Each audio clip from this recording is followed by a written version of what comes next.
Hi! Hi friends! So ayun, uwian na. No. Work pa. So, tapos na kami mag-work. Today, it's Wednesday and we'll be going to church by 7 p.m. So, this is the view of BGC at afternoon. So, luckily hindi masyadong traffic ngayon dito sa BGC. By the way, our office is located there at Icon Plaza on the 9th floor.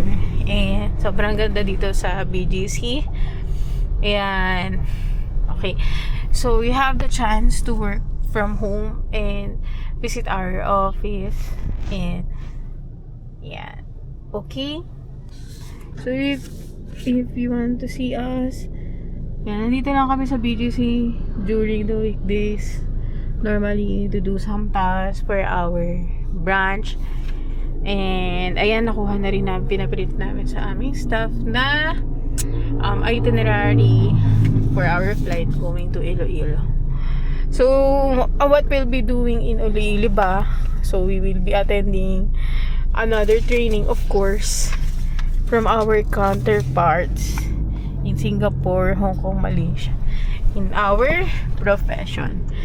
Alright, in our business. Okay, we will learn from there. Ayan, so sobrang ganda dito, sobrang linis, maayos, and hindi masyadong traffic pa. Thank you guys for watching my very short vlog. Bye-bye. Bye.